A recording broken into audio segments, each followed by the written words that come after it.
C'était une nuit froide à Hollywood, du genre à donner à la ville un sentiment encore plus désert que d'habitude. Les rues, généralement animées de lumière et de bruit, étaient étrangement calmes alors que je rentrais chez moi après mon dernier quart de travail en tant que gérant d'un petit restaurant. J'avais travaillé des heures supplémentaires pour remplacer un collègue qui était malade. Et lorsque j'ai terminé, il était presque 2 heures du matin. Mes yeux étaient lourds et mon esprit était embué par l'épuisement.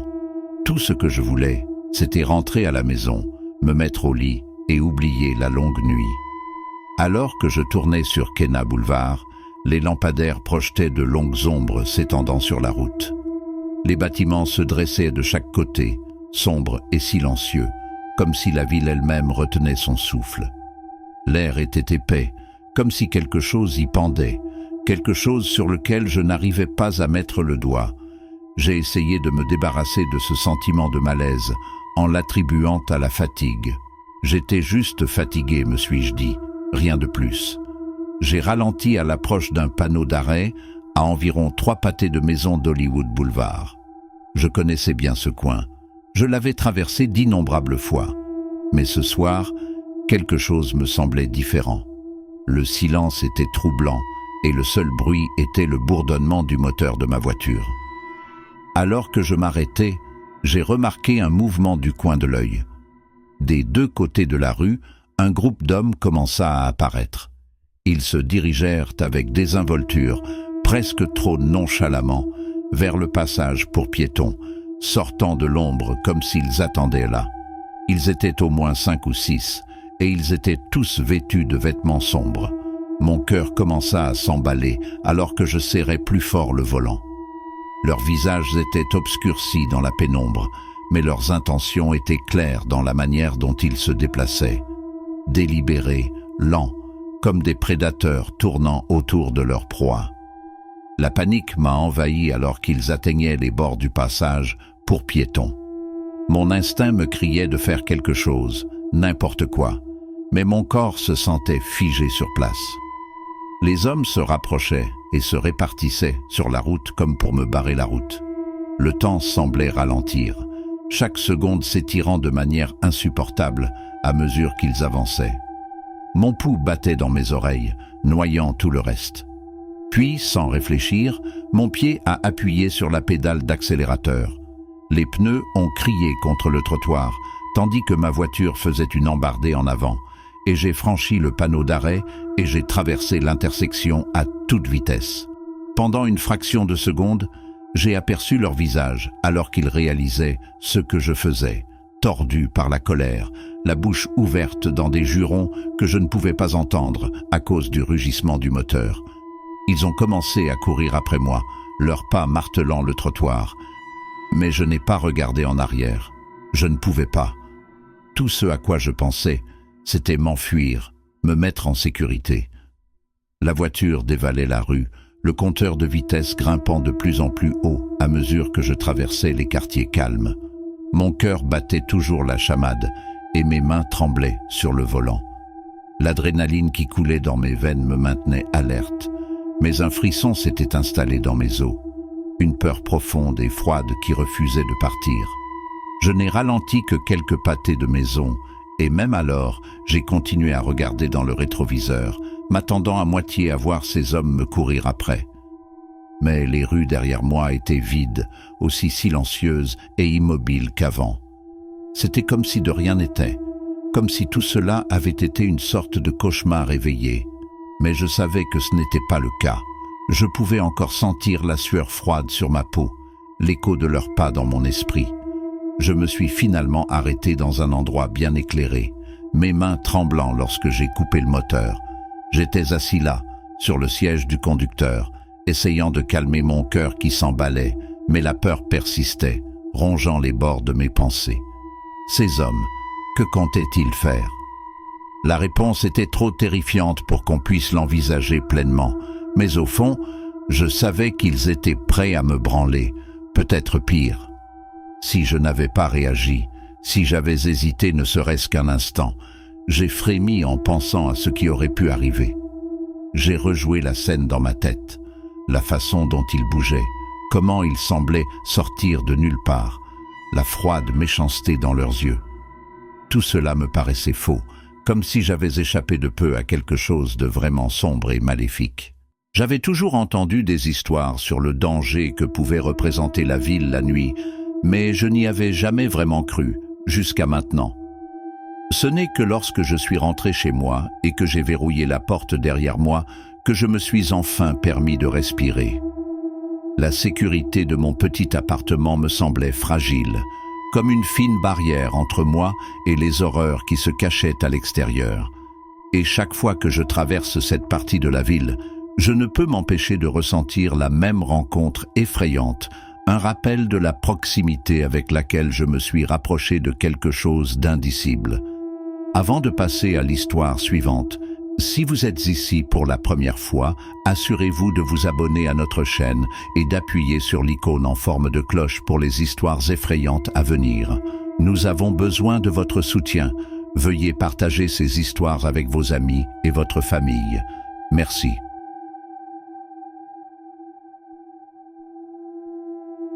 Je vis dans un pays sûr et ma ville est connue pour être l'une des plus sûres. Les rues sont calmes, la criminalité est presque inexistante et les gens ne se soucient pas beaucoup de leur sécurité. Je m'appelle Marc et je suis photographe. Parfois, mon travail m'empêche de rentrer tard. Certains soirs, je ne rentre à la maison qu'à 2 ou 4 heures du matin. C'est généralement paisible et je ne me suis jamais senti mal à l'aise en rentrant à la maison à ces heures-là. Mes parents vivaient dans un groupe de maisons mitoyennes construites sur une colline. Et en contrebas, des maisons se trouvaient nos places de parking.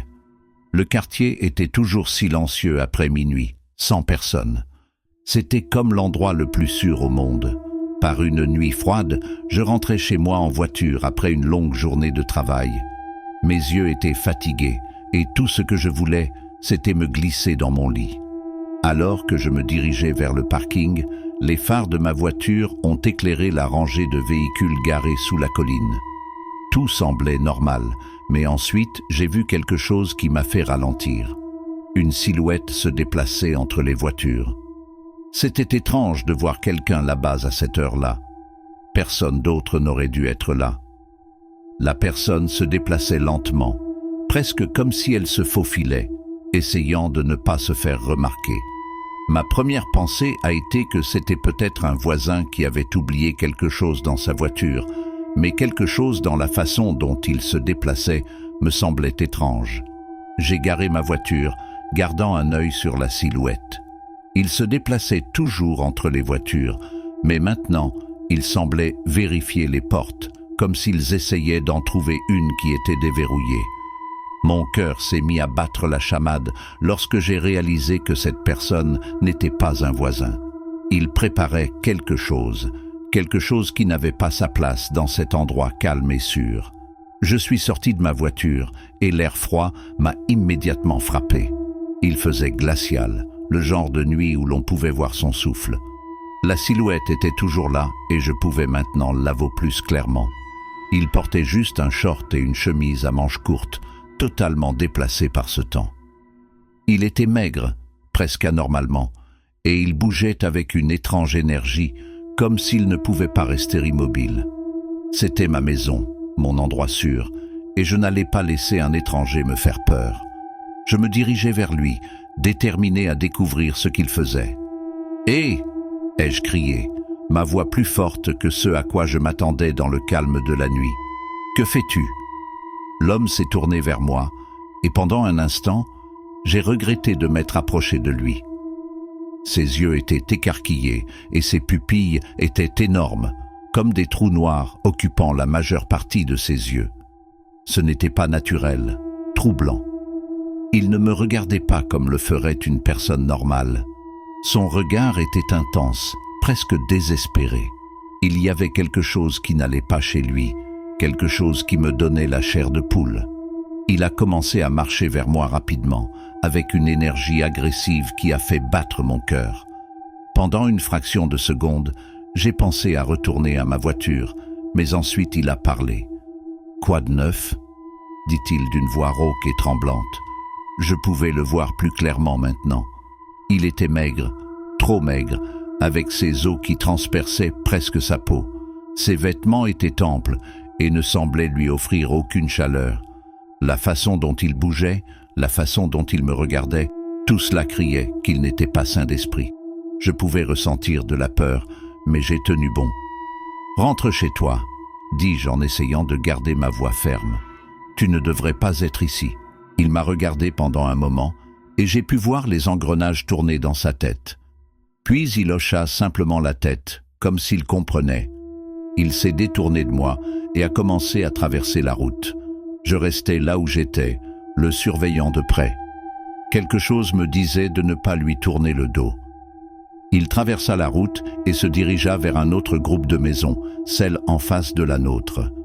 Je pensais qu'il partirait, mais au lieu de cela, il a commencé à fouiner là aussi, comme il le faisait avec les voitures. Il vérifiait les portes, regardait par les fenêtres, comme s'il cherchait quelque chose. C'est à ce moment-là que j'ai su que je devais faire quelque chose de plus. Ce n'était pas juste un type perdu.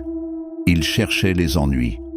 Mes mains tremblaient lorsque j'ai sorti mon téléphone et j'ai appelé la police. J'ai expliqué la situation, ma voix un peu plus frénétique que je ne le voulais. L'opérateur m'a assuré qu'il enverrait quelqu'un immédiatement et j'ai raccroché, mes yeux ne quittant jamais l'homme. Cela m'a semblé une éternité, mais finalement, j'ai vu les lumières bleues et rouges clignoter sur la route. L'homme les remarqua également, mais au lieu de courir, il resta là, presque comme s'il les attendait. Les policiers sont sortis de leur voiture et se sont approchés avec précaution. Ils lui ont demandé une pièce d'identité, mais il a refusé de leur en donner. Il restait là, les regardant avec ses yeux écarquillés et vides. Les policiers échangèrent un regard, puis s'approchèrent pour l'emmener. Il n'a pas résisté, n'a pas dit un mot, tandis qu'ils l'ont mis à l'arrière de la voiture de police. Tandis qu'il s'éloignait, le silence revint, encore plus profond qu'auparavant. Je restais là un moment, essayant de me débarrasser du sentiment de malaise qui s'accrochait à moi. C'était censé être un endroit sûr, mais cette nuit-là, j'ai réalisé que nulle part n'est vraiment sûr. Il y a toujours une obscurité cachée, juste hors de vue, attendant le bon moment pour se faire connaître.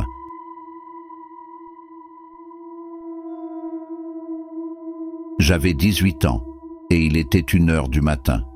Je me suis retrouvé debout sur une autoroute vide, le pouce dehors, dans l'espoir de pouvoir me promener.